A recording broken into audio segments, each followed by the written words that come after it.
ৰঙালী বিহুৰ প্ৰাকখনত আপোনালোকৰ বাবে এটি মিঠা গীত আজি প্ৰাগ নিউজৰ যোৰহাটস্থ কাৰ্যালয়ত সুভাশিষ গোস্বামীৰ কথা মই এবাৰ দেখুৱাইছোঁ কথা আৰু কণ্ঠ সুভাশিষ গোস্বামীৰ তেওঁৰ ঢেপেচকৈ পৰিলে নামৰ শীৰ্ষক এটি গীত আজি উন্মোচন কৰা হৈছে মই এইখিনিতে চুই যাব বিচাৰিম যে বিয়লি ঠিক 5 বজাৰ লগে লগেই ইউটিউবত ইতিমধ্যে এইটো গীত মুকলি কৰা হৈছে এই গীতটি আৰু এই গীতটি আজি শুভ উন্মোচন কৰা হৈছে এক পবিত্ৰ ক্ষণত আপোনালোকে দেখা পাইছে আজি প্ৰাগ নিউজৰ ষ্টুডিঅ'ত কেইবাখনো চিনাকি সংগীত জগতৰ মুখ আছে মূল যি কথা আৰু কণ্ঠ সুভাশিষ আমাৰ মাজত উপস্থিত আছে মোৰ সতীৰ্থ তপনে দেখুৱাইছে আমাৰ মাজত উপস্থিত আছে সকলোৰে চিনাকি জয়ন্তনাথ সংগীত ব্যৱস্থাপক সংগীত শিল্পী যিয়ে নকক জয়ন্তদা এজন চিনাকি মুখ পংকজ বৰুৱা আমাৰ লগত উপস্থিত আছে এই মুহূৰ্তত দেখা পাইছে এই গীতটিৰ যি সংগীত শব্দ সংমিশ্ৰণ কৰিছে ঋতুপৰ্ণ আমাৰ লগত উপস্থিত আছে নতুন প্ৰজন্মৰ এখন চিনাকি মুখ তেওঁ আৰু নতুন প্ৰজন্মৰ আন এগৰাকী সুৰীয়া কণ্ঠৰ অধিকাৰী আকাশ এই মুহূৰ্তত উপস্থিত আছে আমাৰ লগত তেওঁ সুৰ দিছে এই গীতটিৰ আৰু অন্যান্য সকলো ইয়াত উপস্থিত আছে আমি আহক প্ৰথমতে যাব বিচাৰিম গীতিকাৰ সুৰকাৰ প্ৰবীণ শিল্পী জয়ন্তদাৰ ওচৰলৈ তেখেতে আজি এই গীতটি উন্মোচন কৰিছে গতিকে আমি তেখেতৰ মুখেৰেই উন্মোচনী দুইষাৰ আমি বক্তব্য ল'ব বিচাৰিম জয়ন্তদা কি ক'ব এই গীতটিক লৈ সুভাশিষক কেনেকৈ আশীৰ্বাদ দিব সুভাষিষক আশীৰ্বাদ দিবলৈ মানে কথাটো কেনেকুৱা হ'ল এতিয়া এইকেইদিন ইমান বৰষুণ বিহুৰ বতৰত বৰষুণে তেনেই গেলাই পেলাইছে গোটেইখন ৰাস্তা পদূলি বাট পথত গতিকে তাতে ঘপকৈ সুভাশিষে ক'লে ঢেপেচকৈ পৰিলোঁ বুলি গতিকে ঢেপেচকৈ পৰা শুনি সেইকাৰণে নামটো আকৰ্ষণীয় হৈছে সেইকাৰণে সুভাশিষ ঢেপেচকৈ পৰা শুনি দৌৰ মাৰি আহিলোঁ আহি প্ৰাগ নিউজৰ কাৰ্যালয়লৈ আৰু আহি দেখিলোঁ সুভাশিষে এটা নতুন গীত সাজু কৰি দিছে অসমবাসীলৈ বিহুৰ বতৰত গতিকে ভালকৈ গীতটো সকলোৱে আদৰি ল'ব বুলি আশা কৰিছোঁ সুভাশিষৰ সুন্দৰ কথা কণ্ঠ সুভাশিষৰ সংগীত আৰু শব্দ সংমিশ্ৰণ ঋতুপৰ্ণৰ আৰু সুৰ আকাশদ্বীপ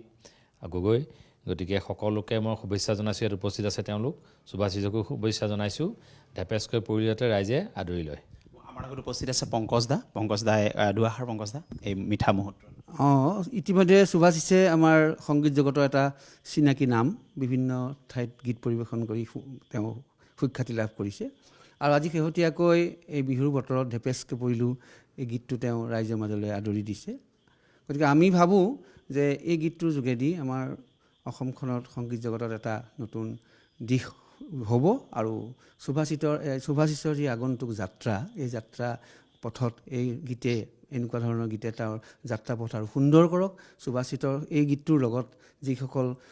জড়িত হৈ আছে সকলোলৈকে মই ওলগ জনাইছোঁ ৰঙালী বিহুৰ ওলগ জনাইছোঁ আৰু মই ভাবোঁ এনেধৰণৰ গীতবিলাকে আমাৰ সমাজখনক এক নতুনত্ব প্ৰদান কৰিব আৰু সুভাশিষ আৰু সমূহ কৰ্মকৰ্তালৈ মই শুভকামনা জনাইছোঁ মই চুই যাম সুভাশিষে ইয়াৰ আগত প্ৰায় 8-9টা গীতত ইতিমধ্যে কণ্ঠ দিছে তেওঁৰ সৃষ্টি কৰিছে কেইবাটাও গীত আৰু এইবাৰ নতুন বছৰ প্ৰাকখনত ইতিমধ্যে 2টা গীত তেখেতে শ্ৰোতা যিসকল অসমৰ ৰাইজ তেখেতসকললৈ দিছে এইটো তৃতীয়টো গীত কিন্তু ৰঙালী বিহুৰ প্ৰাকখনত তেখেতৰ বাবে এইটো প্ৰথম গীত সুভাশিষ কি ক'ব বিচাৰিবা 2টা বাক্য এই গীতটিৰ 2টা কলি আমি বিচাৰিম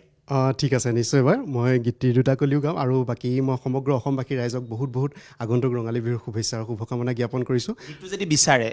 ইউটিউবত কি বুলি বিচাৰিম মই এইটো ঢেপেচকৈ পৰিলোঁ বুলি সুভাশিষ গোস্বামী ঢেপেচকৈ পৰিলোঁ বুলি চাৰ্চ কৰিলে গীতটো পোৱা যাব আৰু মোৰ সুভাশিষ গোস্বামী মিউজিকেল যিটো ইউটিউব চেনেল তাতে এই গীতটো উপলব্ধ হ'ব আৰু সমগ্ৰ অসমবাসী ৰাইজে এই গীতটোত মৰম দিব বুলি মই আগ্ৰহেৰে বাট চাই ৰৈছোঁ বৰ্তমান এই গীতটো মই ইউটিউবত আপলোড কৰিছোঁ আৰু ৰাইজৰ বাবে অপেক্ষাৰত হৈ আছোঁ আৰু আজি ইয়াতে জয়ন্তদা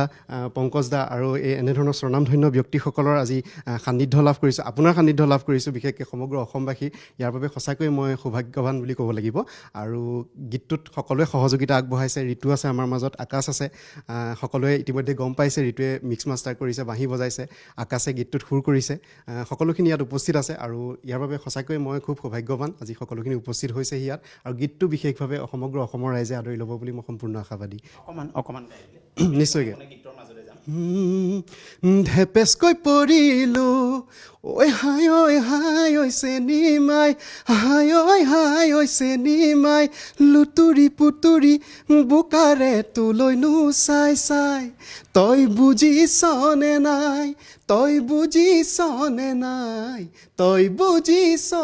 নাই